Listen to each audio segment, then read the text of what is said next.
The grand boardroom fell silent after Julian Sterling's outburst.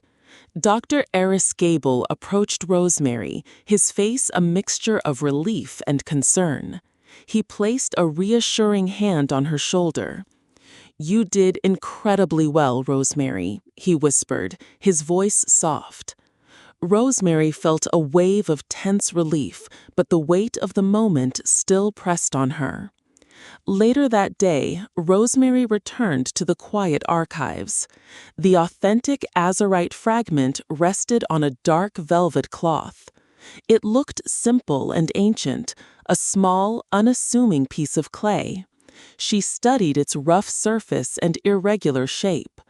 Rosemary wondered about its true age and its journey through time.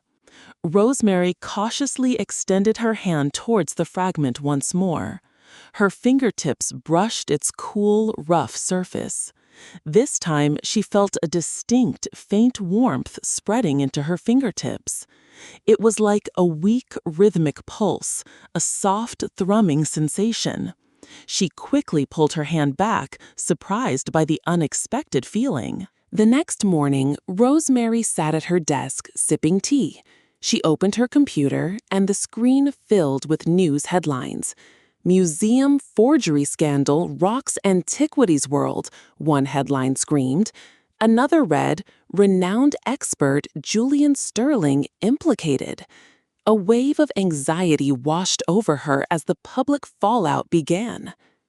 Dr. Gable called Rosemary into his office shortly after.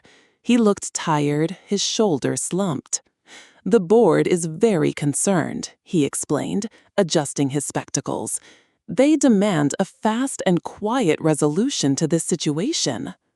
Rosemary understood the immense pressure he was under.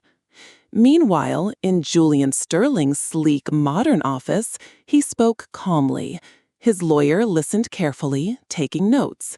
Julian's expression was cold, devoid of any warmth. He meticulously planned his next steps, focusing on damage control and retaliation. He intended to make Rosemary pay for exposing him. A few days later, Detective Robert Miller arrived at the museum. He was a serious man, dressed in a plain, dark suit. His presence signaled the start of an official police investigation. Dr. Gable met him at the entrance, looking formal and anxious. Detective Miller carried a quiet authority. Detective Miller interviewed Rosemary in a small, formal room. His questions were precise, focusing on her discovery of the forgery. "How exactly did you determine it was a fake?" he asked, his gaze steady. Rosemary explained her meticulous process, trying to be clear and factual. She felt the weight of the official inquiry. Rosemary described her method with the clay imprint, detailing each step. However, she noticed a subtle shift in Detective Miller's expression. He raised an eyebrow slightly, a hint of skepticism in his eyes. She felt he doubted her unusual, intuitive approach. Her frustration grew as she realized he found her story hard to believe. Troubled by the detective's skepticism, Rosemary returned to the archives. She knew she needed more evidence to support her claims. She decided to study that azurite fragment's entire history. Rosemary pulled out ancient texts and historical records. She was determined to strengthen her case and understand the artifact's secrets. Driven by the fragment's mystery, I returned to the museum archives. My goal was to find the azurite fragment's original acquisition file. After searching through dusty shelves, I found a thin, brittle folder. The file was surprisingly brief, with very little information about its discovery. It felt like important details were missing, which puzzled me deeply. My phone buzzed, pulling me from my thoughts. An online news article flashed on the screen, showing my photo. The headline screamed, "Museum archivist's credibility questioned after forgery scandal." It cited an anonymous source who doubted my expertise. Julian's smear campaign had begun, hitting me with a wave of shock. Dr. Gable rushed into my office holding his tablet. His face was red with anger, showing me the same article. "This is an outrageous attack on your character, Rosemary," he exclaimed. However, his anger was mixed with worry for the museum's reputation.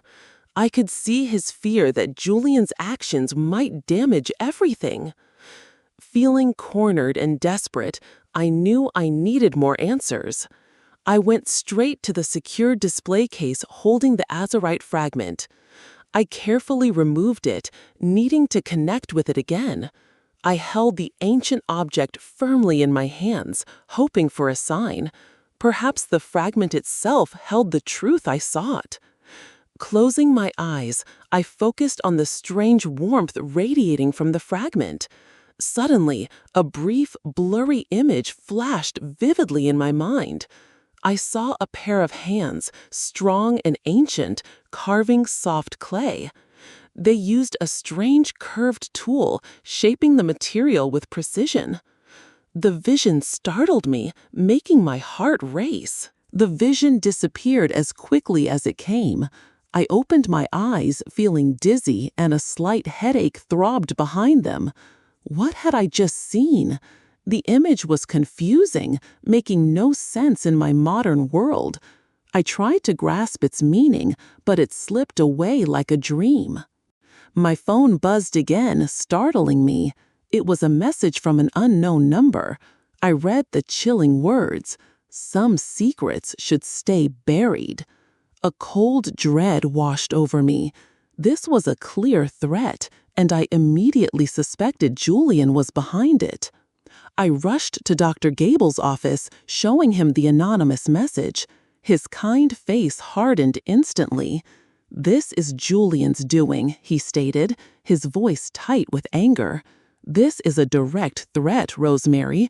I am calling the police again right now." Before Dr. Gable could even dial, the office door opened. Detective Robert Miller stood in the doorway, his expression serious. His eyes were unreadable, giving nothing away. He was not there about the threat from Julian, I realized. A sense of ominous foreboding filled the room. Detective Miller walked in, looking directly at me. He held up a folded paper, a warrant. "An anonymous tip provided evidence that implicates you in the forgery," he stated. My breath caught in my throat. Julian had framed me. Si te gustó el video, pon me gusta, suscríbete y activa la campanita para no perderte la próxima parte.